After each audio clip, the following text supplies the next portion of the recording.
Hello, everybody, and welcome to This Week in Indies for November 21st, 2021. Wow, we're almost to the end of the year. Crazy. Uh, we have a great show for you. We've got a great roundtable to join us here in a moment, and another great indie connection, and a final 5 minutes that I'm sure you're not going to want to miss today with the incredible Jim Nettles. So I'm real excited to for all of that. And if you weren't with us last week, I would highly suggest going back and watching at least the first part of last week because we're going to talk a little bit more about that subject matter here right off the bat. Um, as we reported on late night news about 3 weeks ago when it dropped, uh, there was an interesting purchase or um, opt to purchase in that Spotify is joining the audiobook marketplace and they have agreed to acquire Findaway Voices. And in doing so, put their stamp hold on the audiobook market. And, you know, I'm a crime writer, I'm a mystery guy, and I like puzzles as well. And you all heard my opinion. If you watched last week, you heard my opinion on what this means for us as indies. And if you didn't go back and watch that, I'm not going to rehash that today. But I did feel like, regardless of what I was thinking about, that there was something missing. That there was just something that wasn't right. It was off a little bit. I mean, I get Spotify's initial idea, which is they want to control the audio marketplace like YouTube controls the video marketplace. It's kind of their business, and they're kind of trying to make that encompass everything that happens to be with audio. And I kind of get that initial idea, but there was still the idea that they were going to have to take on the biggest purveyor and the one who owns the market share in Amazon, which is not an easy feat for any company, no matter what size they are. Amazon bites and bites hard, so I think it would be a fight. And so I was kind of going, well, you know, why would they do that when they're just starting to really make some headway and they're starting to really, be something that is, they're basically the place for audio and they're becoming that very, very quickly. And then I got the news earlier this week that Storytel has now put in a bid to buy audiobooks.com. If you don't know, Spotify is a Swedish owned company, as is Storytel. Now, they're two separate entities, they're two separate companies, but it's kind of a little too coincidental for my liking as of somebody who likes puzzles and likes mystery. I just think that there's something to that. And the idea that that's a platform in which you can run audiobooks. I mean, you could run them right off of Spotify, but I think Spotify would prefer you to go to another location for audiobooks just simply because I think that's going to be an easier way to circumnavigate that idea. That's just my personal thought. I don't know if Storytel and Spotify are in bed together or if they're connected in any way. It doesn't seem like it from everything I've read, but every article I've read about this mentions how Spotify a week prior bought Findaway Voices. So, you know, I don't know.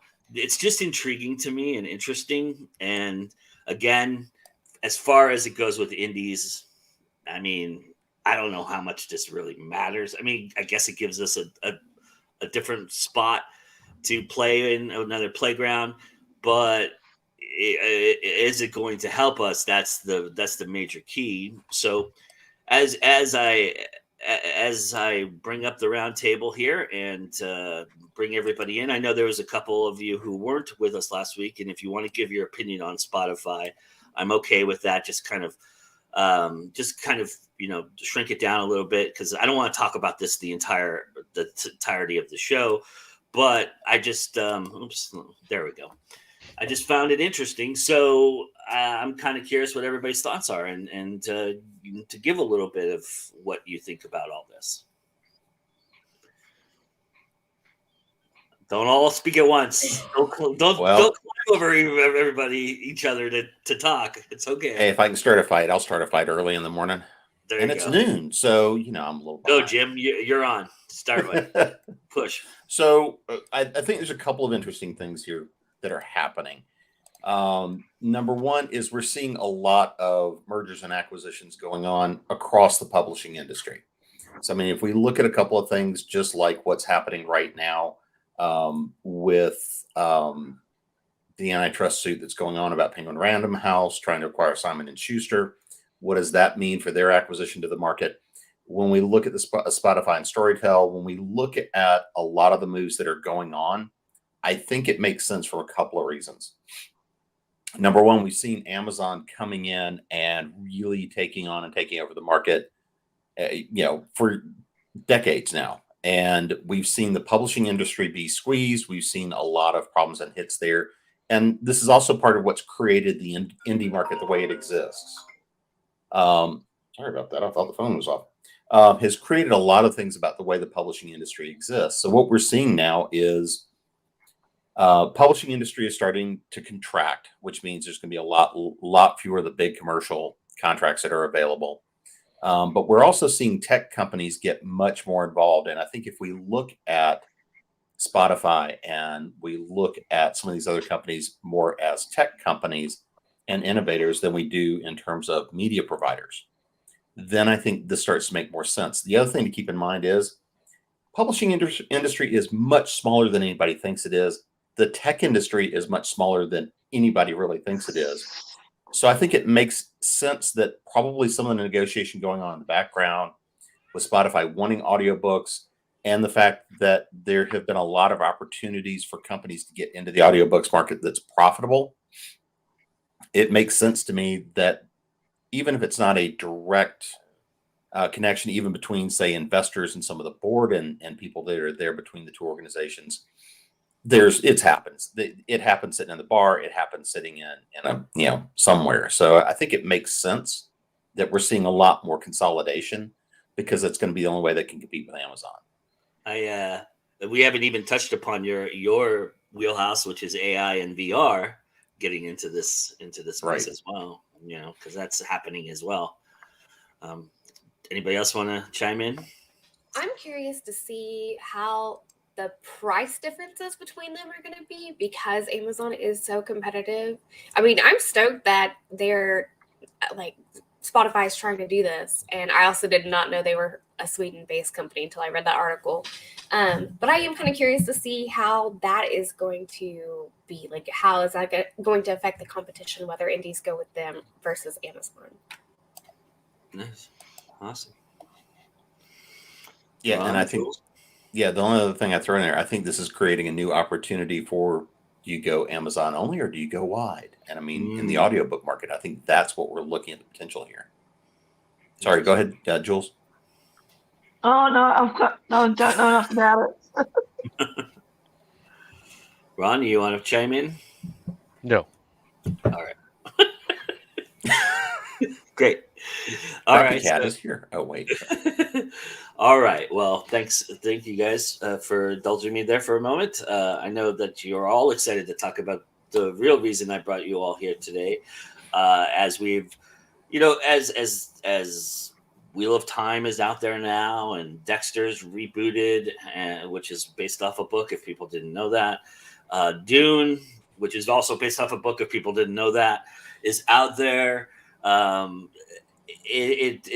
It begs the question to me. I was kind of curious, and I thought this would be a fun thing to talk about today, is the idea of indies getting themselves a foothold into series and movies. And we've all probably thought about that at some point in our writing, career, and maybe even during while we were writing it. And I was just kind of seeing how I wanted to know really what are your expectations would be if you were to be approached for something like this. Are you willing to give up a lot of creative control? Are you willing to compromise? Where are you set at when it comes to, if somebody was to approach you to make your your source material into a series or a movie, and what direction would you like it to go, series or movie? I'm kind of Give me curious. an advance check. That's it. That wouldn't be Yeah, bad. I mean, I'm a total sellout.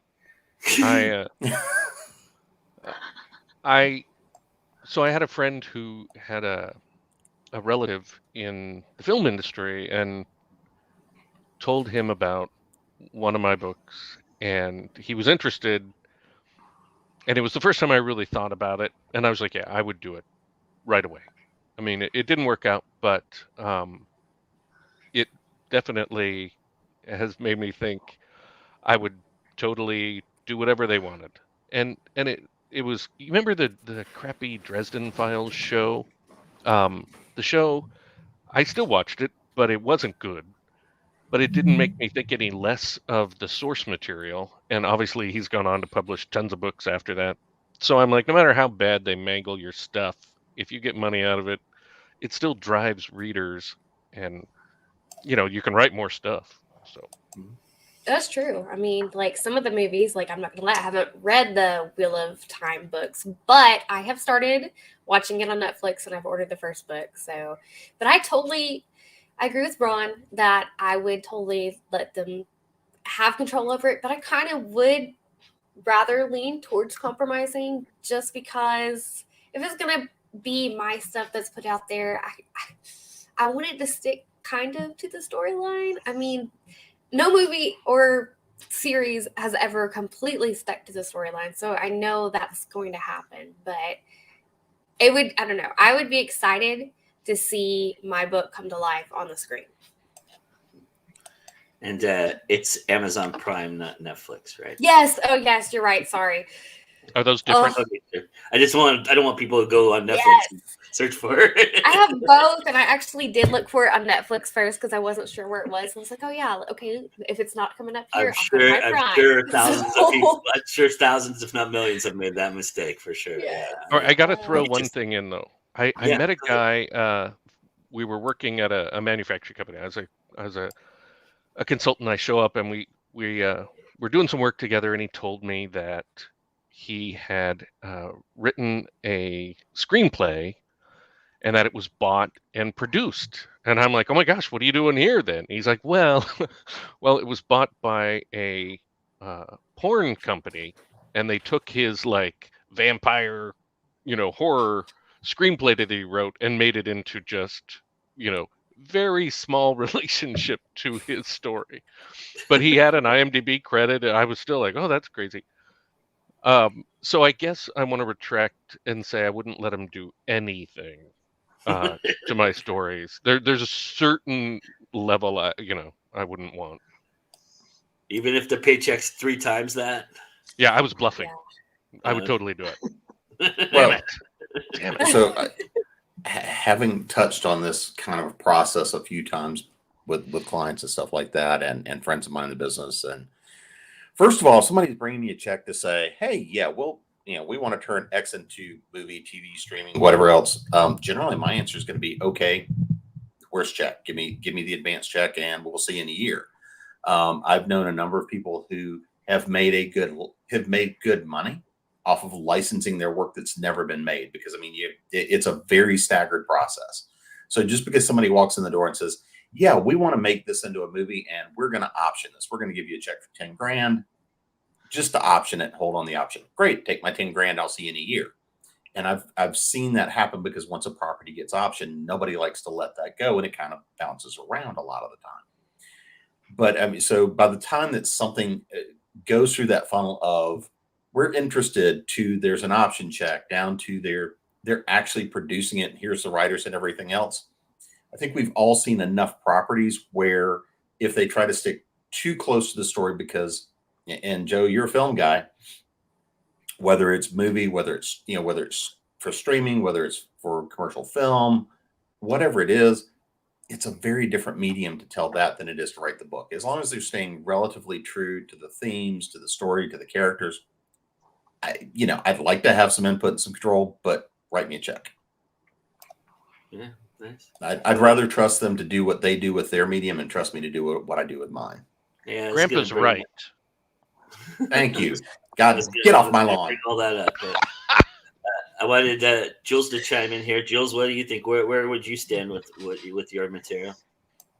I'm with Jim. I think if you've got some control, or not control, but at least consultation, and that they stick mostly to the themes and the characters, yeah, definitely.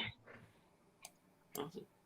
And let me on set and have a good craft truck. I mean, other than that, Yes.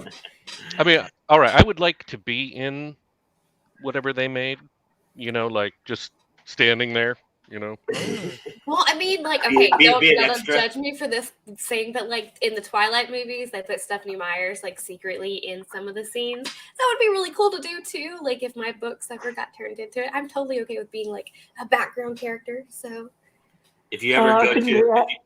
if you ever go to a Hitchcock Film Festival, the running bingo card is always the idea of where Hitchcock was in the movie, and what he was doing. So, because he always put himself in the movie doing something mundane or silly, or something that didn't matter. But in fact, I think he only had 2 lines in anything he's ever done.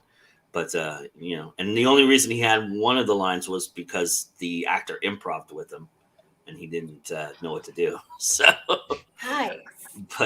but yeah, and our friend who the Nikki Nelson Hicks said she had a friend who got $10K from HBO for the rights to his story. Nothing came of it. Every few years he gets another $10K. Yeah.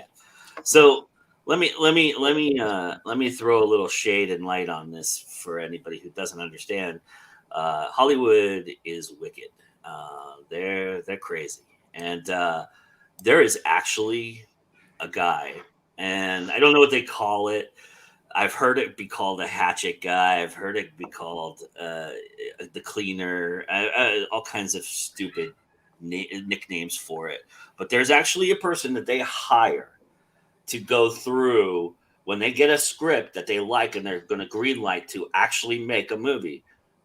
The person that they hire goes through everything that they can find, articles, music, other movies, other screenplays that have been out there, even if it's not with that studio, books, comic books. I mean, this person spends a month researching anything that remotely looks like the film they're about to make. Because what often happens is there's trends, and you've seen it before. A few years ago, there was the whole Mars movie thing, and those movies came out with a week at each other. The Doomsday movies, that's often a high subject where 2 movies of the same ilk come out. I mean, hell, they even did Capote, where they had the Capote movie with Philip Seymour Hoffman, and then they did another one with Toby Jones as Truman Capote. And literally those came out within months of one another.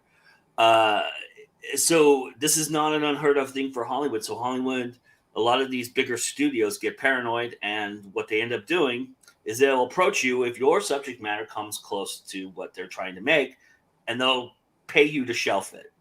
Basically, they're going to pay you so that they have the rights to it. They're never going to make it. They're never going to do anything with it. They're just going to shelf it until the movie that they're wanting to make is done and out. And then once it's out there, then they'll give it back. And that's often why movies end up repeating themselves, because that happens a lot in this business. So I'm wondering if everybody here would be okay with just being shelved for a couple of years, because you wouldn't be able to even sell your book. That's the thing.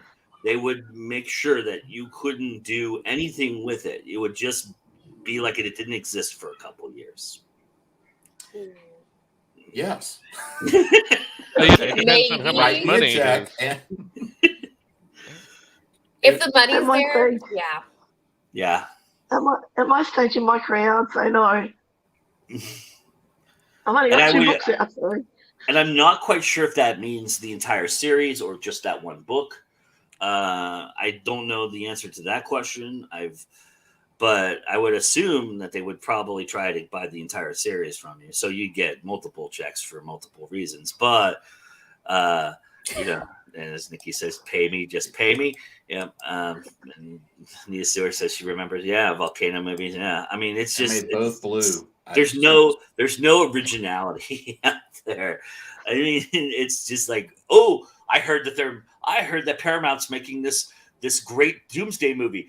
Let's make one because that's gonna sell, right? And that's just how that works. And if you've ever been to Film Marketplace, you'll see that once somebody gets a buzz about something, the next day, every studio that's there, every person buying wants that theme, and they go, "Oh, do you have a gay vampire story? Because we want that. That's what's hot right now." It was not hot 24 hours ago. It just became hot because somebody pitched it and somebody liked it, and then 24 hours later, it's the hottest thing in the marketplace, and you better have a script for gay vampires.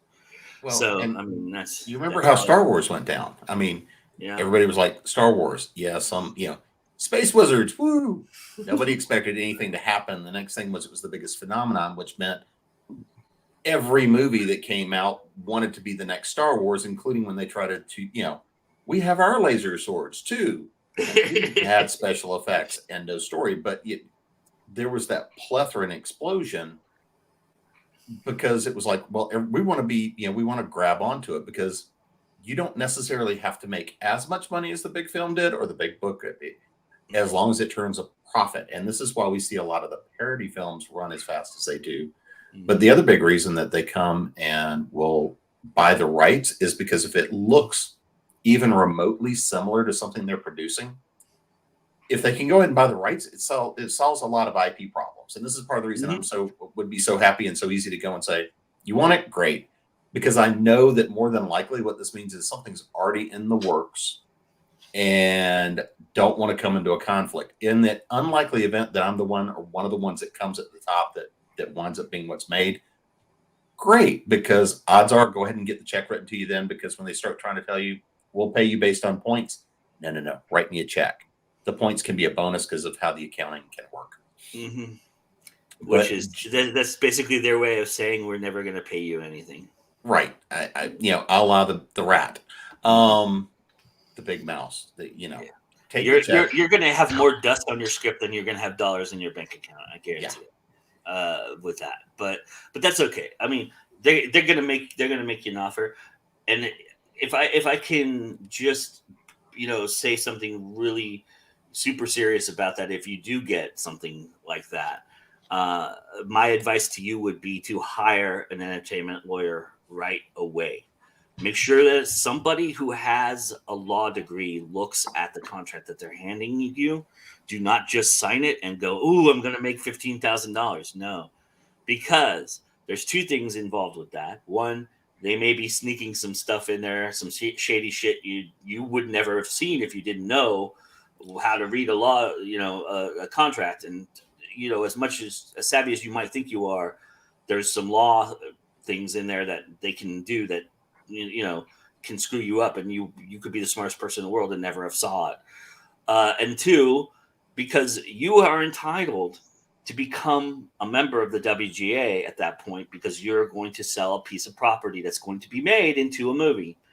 And in doing so, you deserve the absolute minimum from the WGA. So if they're lowballing you, you want to know that. And an entertainment lawyer will tell you that. They will tell you WGA minimum right now is $26,000 and they're offering you 15. Push it to 26, because you have the leverage at that point. If they've come to you, you have all the leverage in the world. And don't think, oh, well, if I balk, they're not going to. No, they're after it to shelf it. If they're after it to shelf it, they're going to do everything they can to get it from you, to shelf it. So you have some leverage there, and make sure that you really, really look at that and do hire an entertainment lawyer. Most of them would, because you have an offer, would take you on in a heartbeat.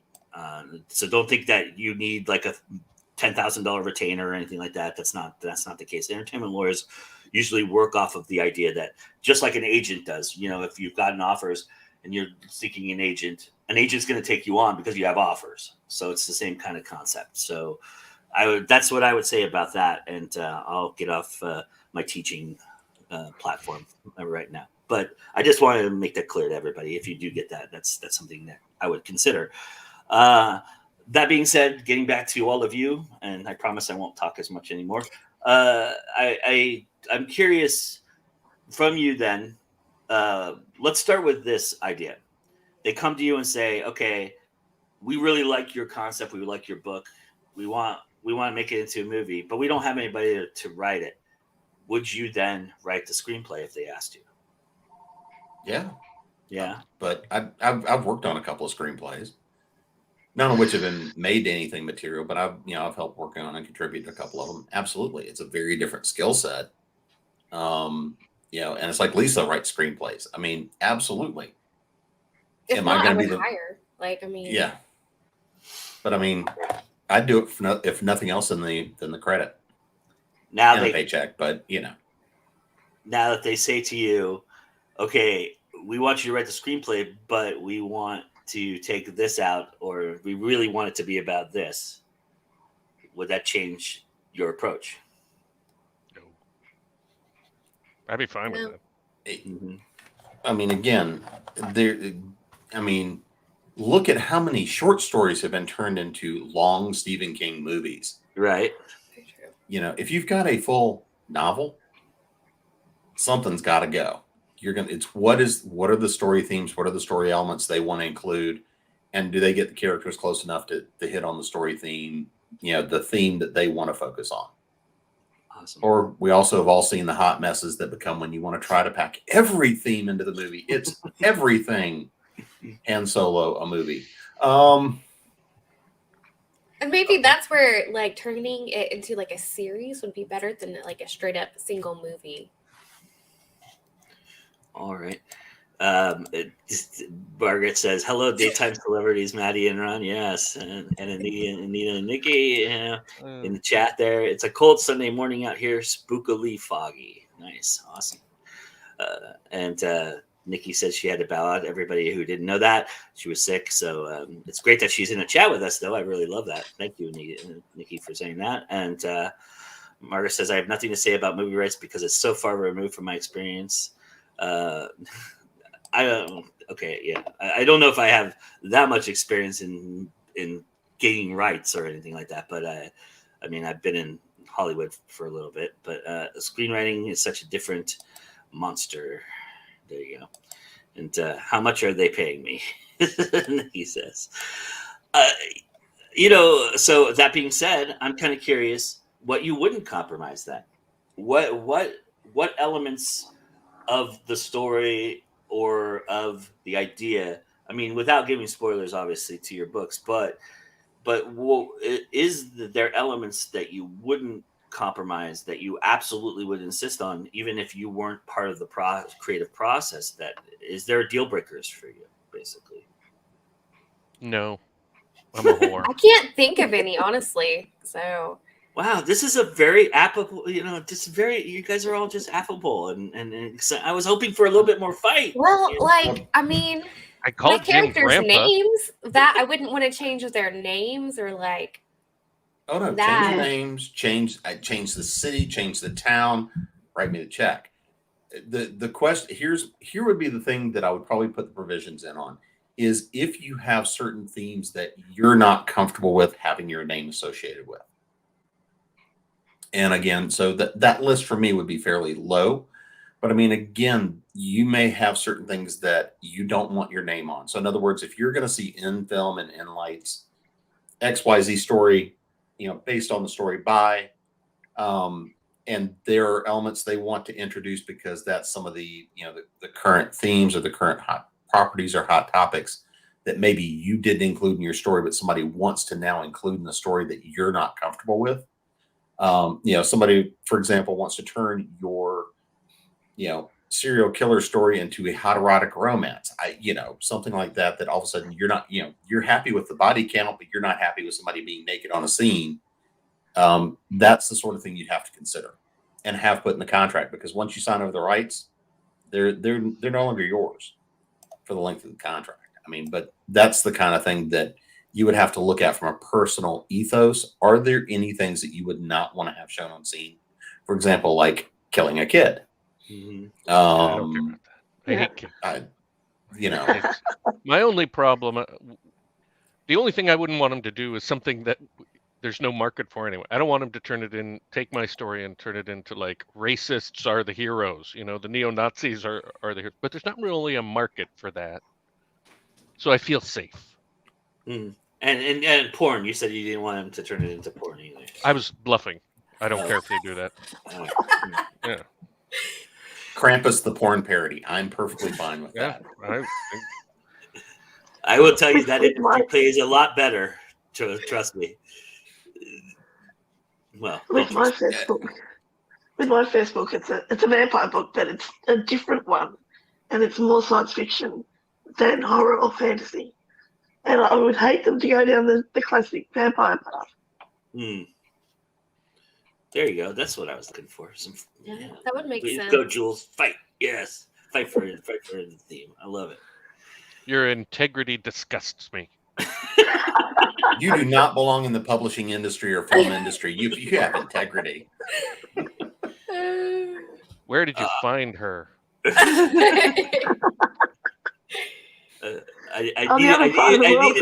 needed a saint amongst you heathens, so But what do you think, Maddie? What is there anything you would implore that they must follow? I mean, no, not really. I know, like, my Face Shifter series is a little more tame than the trilogy I'm dropping this next year. I would not keep it tame because I know, like, sometimes sex sells. So, I mean, like, my new trilogy coming out is very smutty.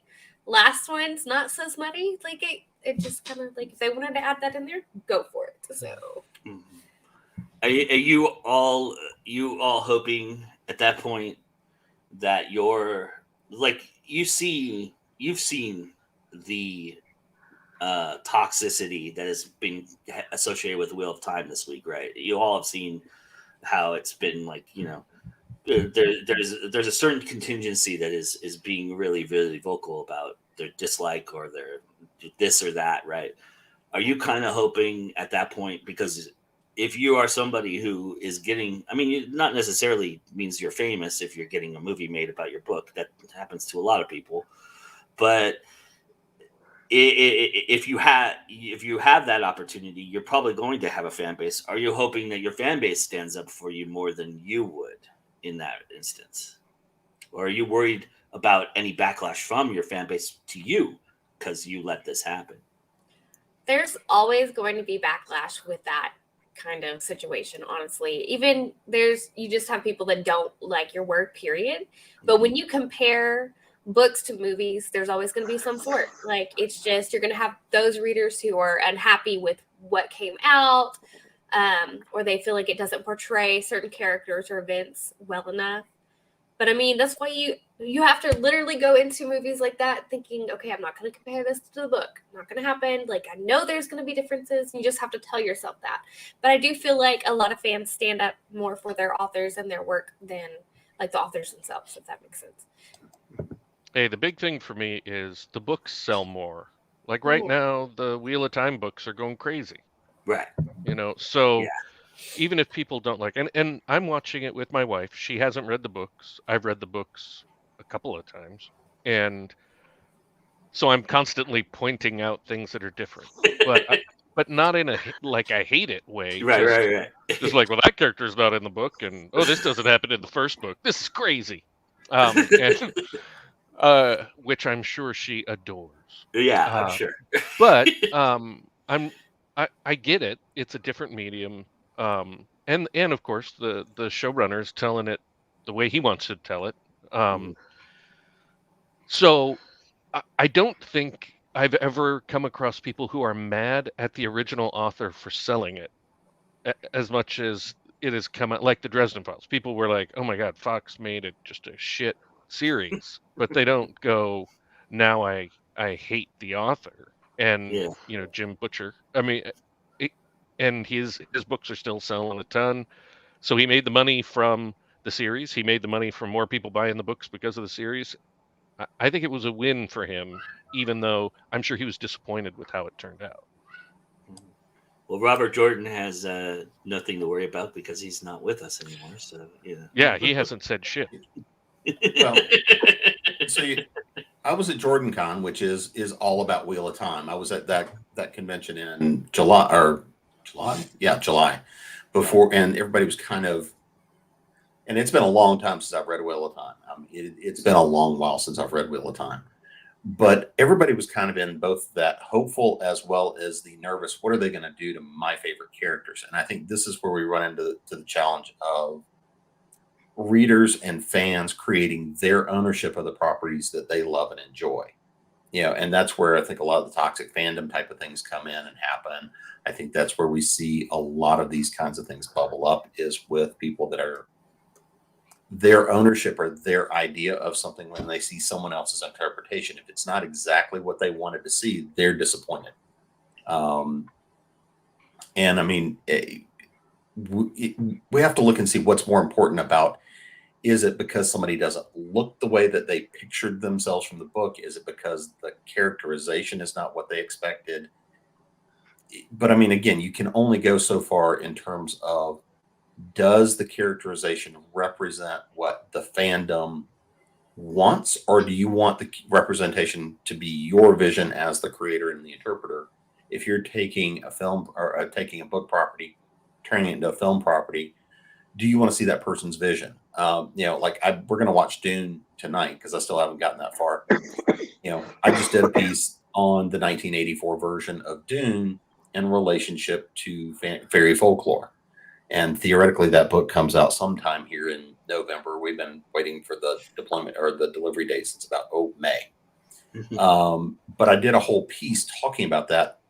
And even though the collection is all about film and folklore, I did pull in some elements from the books because it gave context and relevance to what happened in the film and why certain things may have gotten stretched that way, and how those folklore elements were relevant to what they were doing. So kind of in a long rambling way of saying, as a fan, you have something built up in your head. You have this vision, you have this idea as how that story is going to go, as to what that character is, who that character is, how they're going to look, how they're going to act. And when you see it on film, it is very, very difficult to do something that even the majority of fandom is going to look at, see, and want to go with that representation. Yeah, what you want to do. Go ahead, Jim's Jim. long speech reminded me of a couple things. Sure. One is, of course, you're always trying to walk the line of make the current fans happy, but also reach out to many, many more people than have read the book, even a giant, success like Wheel of Time. And the other is, I mean, they were written a long time ago, and you have to take into account, today's sensibilities if you want something to be successful. So I think the press it got before, with everybody worrying about it, including me, can only be good for it. I mean, I'm sure tons of people are watching it. Mm-hmm. Absolutely. And I also wanted to add there that the one factor that people don't understand is that acting is an art form, directing is an art form. These are a collaborative it's a collaborative medium in which these folks have a process, have a way of doing things that they want to do. And that sometimes reading and interpreting things, they want to stay true to. A lot of them will try and stay as true to as to the interpretation as possible, as to the source material as possible. But a lot of them also have a different way of processing emotions and different ideas, and it may not come across the way you thought it would because you have the same imaginative process that they do. It's just that you aren't doing it on screen. So if you're a fan and you're reading this, you may interpret something one way, but the actor may have absorbed it, and the director might have given them direction into which way they want to go. And sometimes when the director sees an actor work their process, and they get caught up in that idea as well, and it's like, wow, that was amazing. I don't want to change that because I don't know that you could get to that level if you just followed the book verbatim. If you change a word here or there, that's when it really the fandom toxicity really just irks me. It's like, look, I've seen this whole thing in Lord of the Rings. I'll go to that because everybody by now has seen it, and if you haven't, tough shit. I'm spoiling it. But there's a moment in which Erewhon kills the king, right? And because she's a woman, she can do those things, and she declares herself. She goes, "I'm no man," but that's not how it's written in the book. And I've seen people just rip that scene apart. One of the best scenes I've ever seen on film in my entire life. Rip that scene apart because she didn't say the words verbatim. I mean, come on, that's just absolutely ridiculous. You have to allow for process to happen, and I think if you're doing that, then we can compromise, right? And in that sense. So, but that's my 2 cents. Definitely. But go ahead, Manny. I'm sorry. No, I was just agreeing. Like Okay. that makes sense. Yeah. So. Yeah, we were all just thinking how great you are, Joe. All right. I was thinking about go indie porn parody. I don't know. No, you have not stopped thinking about the craft truck since you brought it up. I know you. You're probably still thinking about the craft truck and what's going to be on there when they make Krampus, right? You're thinking, cookies. Yeah, cookies. Awesome. Yeah, cookies. Ooh. I might bug if they wanted to change a protagonist gender from male to female or something like that. Yeah, I was going to bring up something in that vein. Once the story is done, I'm pretty much disengaged. Even Doyle didn't care what they did to Holmes as long as he got paid. Yeah, and his estate doesn't care either. They're happy. They keep getting paid. But what if that is the case? If they wanted to change something that's very drastically different, like the ending, for example, which happens a lot because in cinema, there might be in your book there might be an existential ending. There might be something where you're leaving a cliffhanger, and they don't necessarily want. A lot of times they're buying just the first book, so they want to end it because they don't know if they're going to ever make a second movie. So they might take the cliffhanger and extend it out, and things of that nature. Is all of that okay with you, or do you hope that is there certain things that you wouldn't allow to happen? I mean, is that one of those things? They could totally do whatever they want with it if they pay me. You guys are so affable. So I mean, because I like that my books continue on, but I could see them easily like turning it into like the ending. It would make it more of just like a romance kind of thing instead of the adventure I've added into the series. But all right. Yeah, I don't care if they change people's genders. I mean, you're seeing that in shows all the time right now. Yeah. I mean, and you're seeing that in things that have existed on film being changed on film later down the road. And it doesn't bother me. Yeah. I mean, for me, they haven't been very good when they've done that, but otherwise. Well, I haven't felt that's been the problem, though. Yeah. I mean, that's not on the people who are doing it. It's on the person who, decided to do that and not stay toward the source material. But anyway, I'd rather lean towards. I hope the film sells more books so people can see what my vision is than worry about what. Nice. Me looking at somebody else and going and saying, that's their vision. And this is one of those things that I have talked about a fair amount is once you license or sell a property, you've kind of gone and said, you go create your vision of it.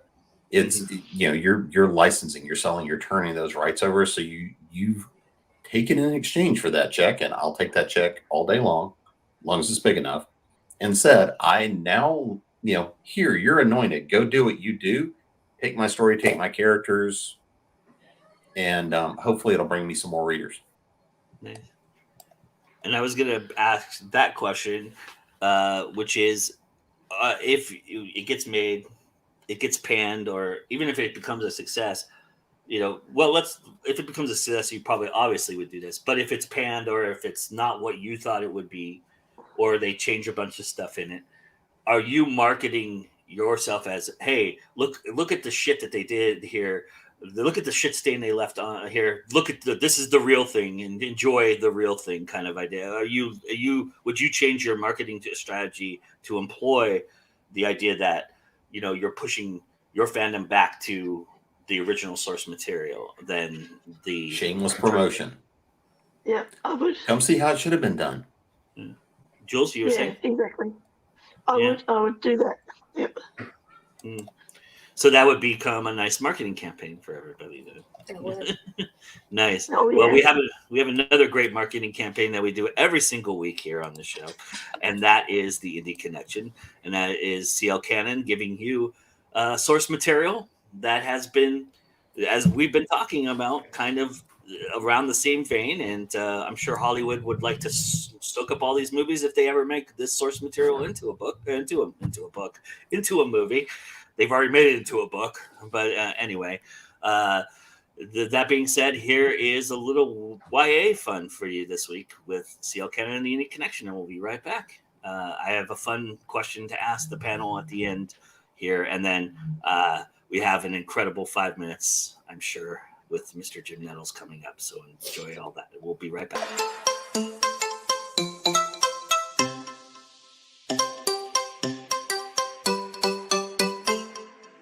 Hey guys, CL Cannon here from Fiction Atlas Press, bring you another Indie Connection.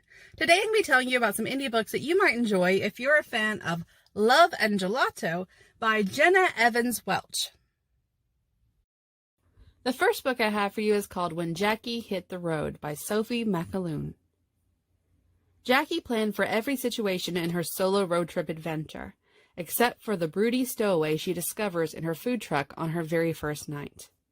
Anxious to make her adoptive parents proud, and to prove she can make it without their wealth and connections, 17-year-old Jackie embarks on a 2-month road trip behind the wheel of a food truck laden with cookies.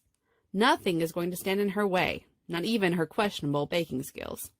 But before her first night on the road is over, Jackie already finds herself neck-deep in a recipe for disaster.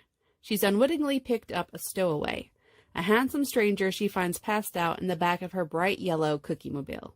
And then she realizes that she knows this stranger. He's her estranged childhood best friend, the boy she hasn't seen since their tragic day that claimed the lives of both their parents 7 years ago. And while Jackie was adopted by a loving family, Silas has spent his teen years living with abusive relatives, on both the wrong side of town and the wrong side of the law. But the moment they're reunited, Jackie decides she's ready to cook up something bigger than a new batch of cookies. After a call to his caseworker, she manages to recruit Silas as her reluctant co-pilot, and her cookie-selling road trip becomes the opportunity she spent 7 years waiting for, the chance to make things right for what happened that fateful afternoon that separated them. That'll only happen if this wisecracking, brooding bad boy sticks to the recipe. And with the temperature between them rising, it's not just Jackie's cookies that could get burned if things go wrong. The second book I have for you is called Everything I Knew to Be True by Rayna York. How do you accept love when everything around you is falling apart? It was never easy for Cassie and her mother, struggling to make ends meet in their tiny apartment in the Bronx, but they had each other, and that was enough.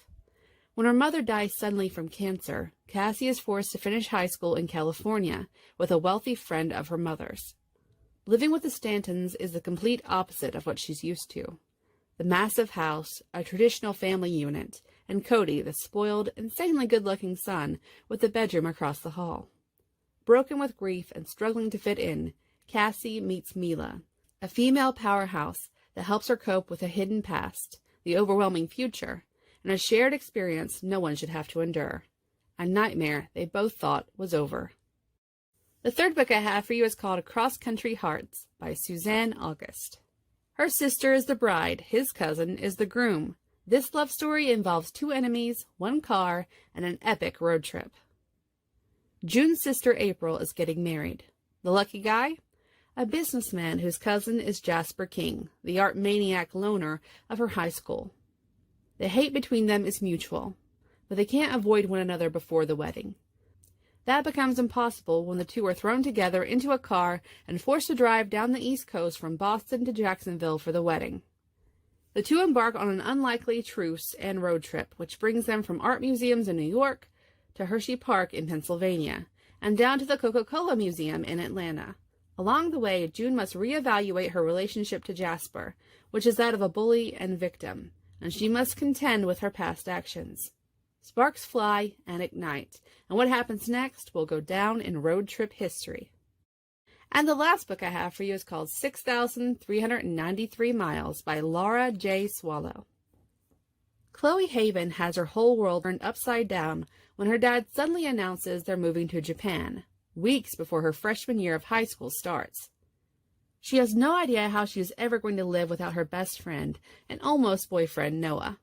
Within just a few weeks, Chloe is living 6,393 miles away from Noah, attending an international school of just over 20 people.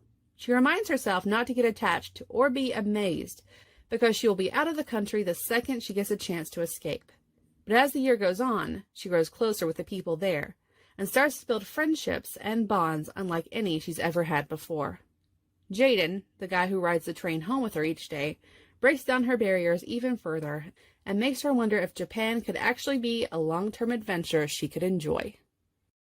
All right, that's all for me this week. I'll see you next week on The Indie Connection. Bye.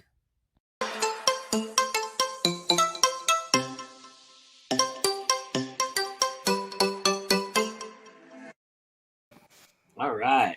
That's as always. Thank you to C.L. Cannon for that great indie connection. Go check out those books. The links are there, as all on the links to everybody here, even though they're going to tell you about it in just a moment, about where you can find these wonderful, wonderful folks. And but go check out those books. As always, thank you to C.L. Cannon for doing that. And we're so privileged and honored to be the flagship for that great series that she does there. I'm losing my voice for a second. Sorry, everybody. So I want to finish off this conversation in a fun manner, and maybe people won't know these characters, but maybe you can explain your characters a little bit. But if you wanted to do, if they came to you and said, okay, well, we don't know who to cast in this role, give us one name of a person that you would think would be perfect, that you think we should go after. I know we've all cast our books, so I want to hear a little bit from all of you about who you would cast in what role. Just give me one and to explain to everybody what the role is so that they understand the context, so maybe they can see your vision. So who wants to go first? Come on. I'll take the first shot. All right, and I will actually blame my sister for this in part, because we were playing that game. I've got a character, Gerard Wynn, who is a semi-banned FBI agent. He's been bounced out and helping to do stuff for an agency that keeps stuff that goes bump in the night from other things that go bump in the night. And he's a bit damaged because of all the stuff that he's gone through, but fundamentally wants to do the right thing. And we were playing that game, and my sister popped up, and it was absolutely the right call. And granted, this is about 5 or 6 years ago, but he would even be better now. Is Idris Elba, that just sort of slow, deliberate, I'm going to go beat somebody's ass if I got to do this, but do not make me get off the couch unless you really want me to go beat your ass. He's very intentional, very deliberate, very focused, very much trying to keep everything under control. But when everything's out of control, it's like, all right, I tried, let's go make a mess. And I mean, he is the one person, as we were playing with who would you cast, that I really would love to see in film on that role. And we lost the network. Oh, there we go. No. Sorry, I was typing. Come on. You're all going to answer. We'll sit here for 3 days if you don't answer. So everybody's going to answer. So you might as well jump in. So my main character, really, in the Phase Shifters and my Ember series coming out next year, I feel like Selena Gomez would actually do a really good job portraying both of the strong female characters I've written. And maybe this is me thinking back to her playing in Wizards of Waverly Place. Sorry, guys, it's a Disney show. Y'all may not have no idea what it is. But she did a really good job with the magic and everything there. And my books, they're fantasy, romance, magic, and turning into different animals and like having angel wings and messing with demons and vampires and stuff. And I just feel like she would fit that role really good. She's got the looks and she's got the acting background. And she's a strong female in actual life, so I've always kind of seen her as those characters. It'd probably Selena be one of Gomez. my secondary. Do what? Selena Gomez is hot right now, so there you go. Yeah. The studios would clamor to grab something for her. I'm sorry, Jules. Go ahead.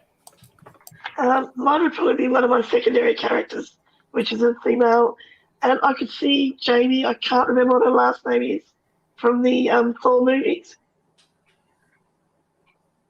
I can see her playing that role, and she's a strong character, and I think she'd do a really good job of it. Nice. Awesome.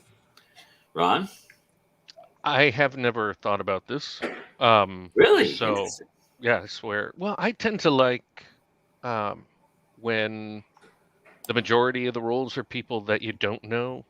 You know, like that's something I've liked in Wheel of Time is I don't recognize most of the people. I mean, Rosamund Pike has been awesome. She's great as the lead so far. But I don't mind when it's a bunch of unknown actors and actresses. So I in fact, sometimes you see something on TV or movies and you're like, man, they totally took that person because of their name and they are not appropriate for the role. I'd be more afraid of that than wanting to pick somebody. So, all right. Cool. Other than that, The Rock, Dwayne Johnson, I want him to play all the roles in my... You gonna have him... You know, he can pull he's Dirk gonna- off really good, I think. He So, could do anything. He's a treasure. Yes. So he's gonna Eddie Murphy your movie and just be every person. That would be awesome, especially the ladies.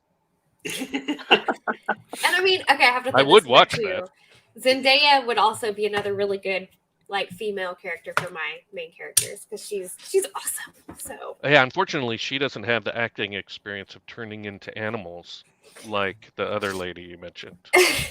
true, but it can totally be done. I mean, she's playing an awesome role in Spider-Man and all these other great shows. So Sure. yeah. Ron, I'm really disappointed. I was absolutely expecting you to come out and go and say, Errol Flynn. Well, part of my problem is I was like, all the actors that I really know are so old they wouldn't be appropriate for any of the parts of my books, you know. Or So yeah, old and or dead. Yes, that is a good point. As an old person, I hate children, so I don't bother to learn their names. So That's what necromancers are for. Raise the dead actors. There you go. luckily my kids Yes. don't watch this because I hardly like them. They're mine. That's what happens when you create little U's. I mean, Yes. Yes. I wish they were little me's. Oh, That'd be mine is hilarious. An absolute copy of me, and I'm just like, yep. How did my mom do this? I will say when I told my parents that we were expecting my youngest daughter, the last child I had, my mom goes, "Well, I hope this one turns out just like you." And I was shocked because that is such a mean thing to say. And she was my mom. She was supposed to love me. So Well, very hurtful. spoiler alert. Do you want to give a spoiler alert? Did she turn out like you, Ron?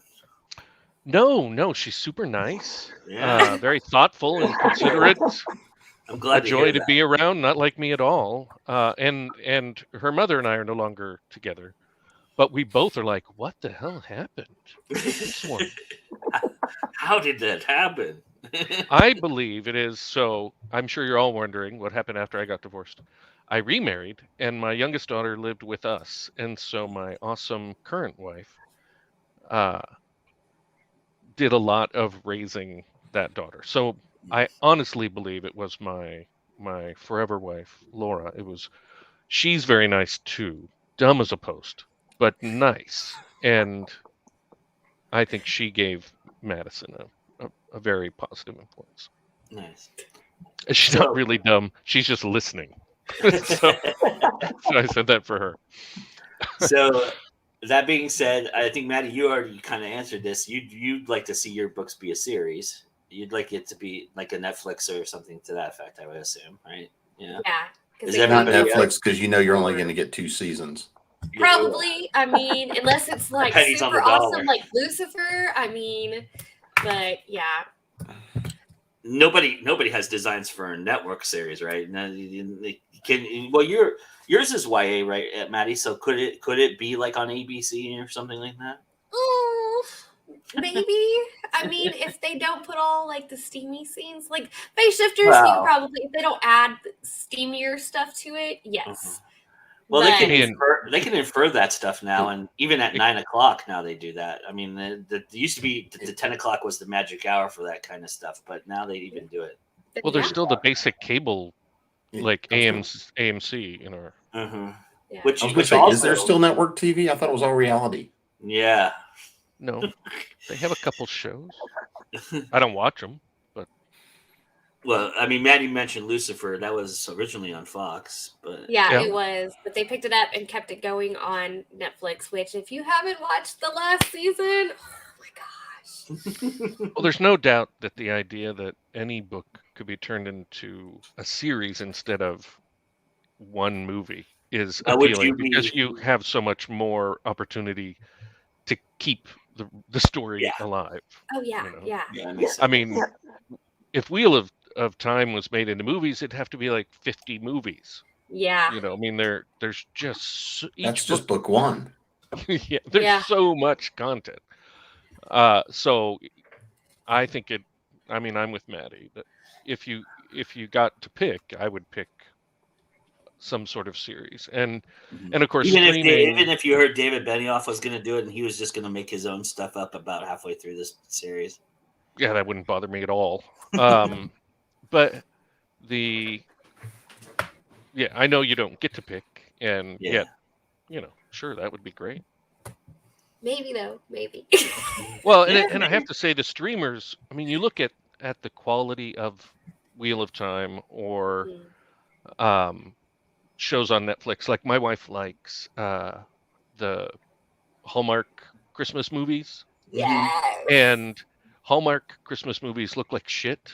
You know, their special effects for snow are just garbage.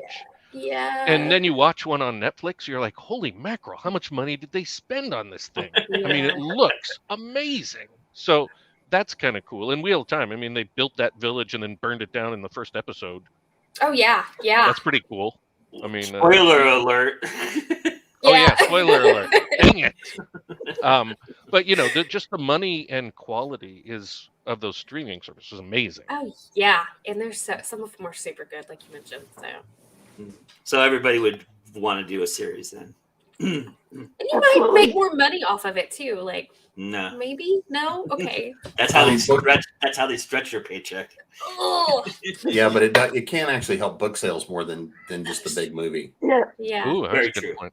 Very true. That's probably more apt for that idea than it is not than doing a movie for it. Although, well, I don't know, because then you could do the screenplay book and all of that, and you can't really do the television Bible. They don't sell television Bibles out there to people. For people who don't know, the way they create a series is they create a television Bible, which is basically everything that they would be putting into the series, like the burning village and those things, those details and things like that, would go into that. But they don't sell those things because that would just be like reading a phone book. So, I know that J.K. Rowling was mad that she did the movies for Harry Potter because she didn't make enough. But if only it had been TV shows, she might have done better financially. And that was right at the birth of that. So she was just a couple years short of probably having that happen. And they're probably 10 years down the road they might do that anyway. You never know. So she must be furious. I mean, if they ever get around to remaking them, maybe they'll get some and be able to catch on with that. I don't know. Yeah.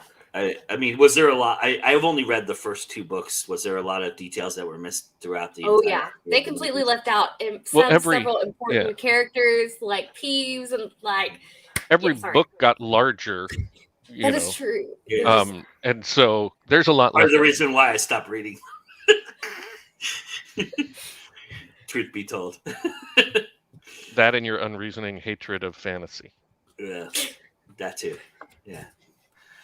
But anyway, Anita says that she wrote the role of Blackthorn with Ion Griffald in mind, and he's a bit old these days, so Tom Brittney from Grantchester might be a good choice for that. All right, awesome.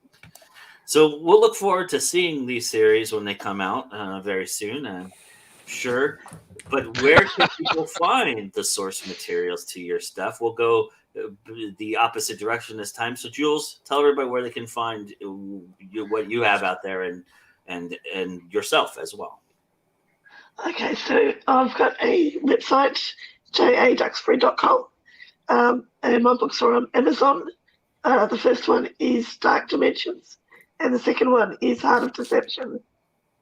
Oh, cool. Very cool. Maddie, you want to tell everybody where they can find you?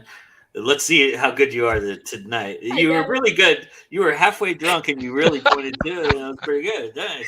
Here's the website, guys. It literally has the links to everything on it. My books are published wide. If you go there, it has the links for all of my books to every website they're posted on. Contact me through that. Yeah. Join my readers group on Facebook. We're about to have a really big readers group party. So, I mean, yeah. Oh, nice. Yeah. Damn right we are. I'm in the early phases of planning. So, like, literally, I started planning today. So y'all keep an eye out. I've only reached out to like a handful of people right now. All right. I'll be there. So my invitation's in the mail, is what you're saying. So. It's coming. Like, I messaged Ron right before the show, and I still have like my phone's been going off, so I'm like, I gotta message more people. So, which you're part of the group. So, yeah. Awesome. Tell Selena Gomez what book she needs to read so that she can be part of yours. Selena, check out all of my stuff. Like, you're like, my main character was based off of you, and like your acting and just like you integral in life because you're awesome. So, yep. All right. Well, Ron, tell everybody where they can find you, and then tell Errol Flynn's necromancer where he can resurrect him so that he can be my stuff is on Amazon and Audible. You can go to my website here. Oh. There you go. That I have in my name there. And that'll give you everything you need. Awesome. You froze, actually. So if you pointed, that's all you get. See it. All right. Awesome. I know. All right. I know. And I'm Joe Compton, and you are at Go Indy Now. Congratulations, you found us. Stay a while. Enjoy some of the program we have coming up for you. In fact, very, very soon, sometime at the point today, I just have to load it up onto YouTube, but it will be there at some point this afternoon. And that is our next genres episode, which is poetry. So, and you can see all the wonderful guests that we have who talked about poetry, one of which is in the chat right now, Miss Anita Stewart. And that episode will be up this afternoon for sure. It is done. I just have to load it to YouTube and do all the fun things that you do with that. So go check that out this afternoon because that's going to be a real great one. And then on Monday, tomorrow night, we are continuing 21 Grams, and we have our next guest, Mr. Robert Cano, who just released The World's Soul, which is the third book in his series. And we're going to talk about anti-heroes tomorrow. So come and join us for that. It'll be great Q&A and a lot of fun. Robert's always very, very educational and entertaining. And I'm really looking forward to that discussion as well. So you're here, so smash the like button, comment, share, do all those wonderful things. And thank you for doing all those wonderful things. And now, without further ado, the final 5 minutes belongs to the one and only Mr. Jim Nettles. Somebody must have lost a bet to give me 5 minutes. So thanks, Joe. Appreciate, as always, jumping on and having some fun. So kind of what I'm looking at these days is, from a writing perspective, there's a bunch of new stuff that is coming next year. The shameless promotion for the day, shameless, is Krampus, since we've been talking about it, is the Krampus Clause, which is finally out in print, which is a nice, fun YA horror set for the Christmas holiday season.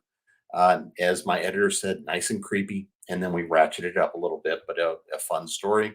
So if you want to find out how a 10-year-old girl takes on the family curse and goes to have a little bit of fun, it's a bit of light holiday reading. And again, the shameless plug.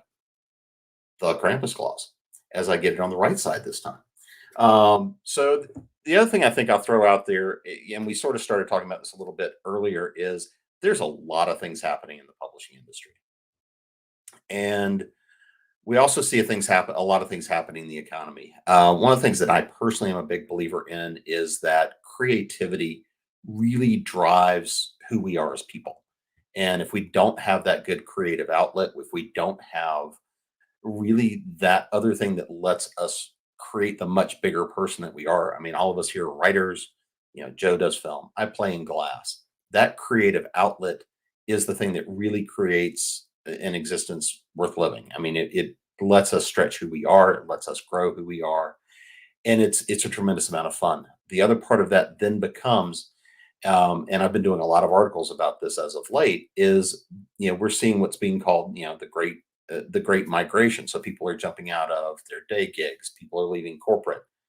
There was a big article today about talking about the number of CEOs even that are just walking away from companies as people are transitioning. And we're seeing a lot of people move out of these quote unquote traditionally stable jobs and moving over into creative ones where they're sharing their skills, sharing their knowledge, and learning to embrace that joy and happiness in life and in what they're doing.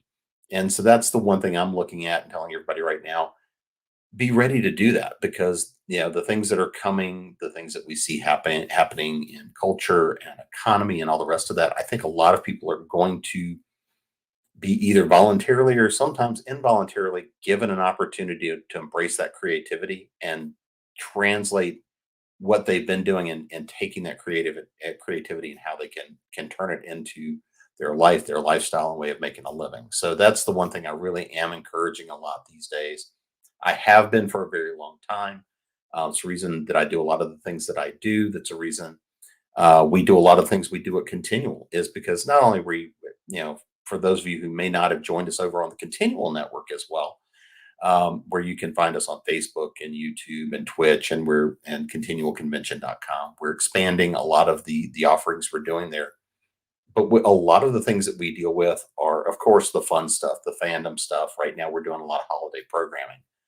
But we also do a lot of things on craft. We do a lot of things around the business of creativity. We do a lot of things to tell you, here's how the sausage is made. Here's how you can actually profit from the work you're doing. And keep in mind that it's not a sin to profit from the work that you're doing and creating, and the education you're bringing, the joy you're bringing, the fandoms you're creating. It's all work.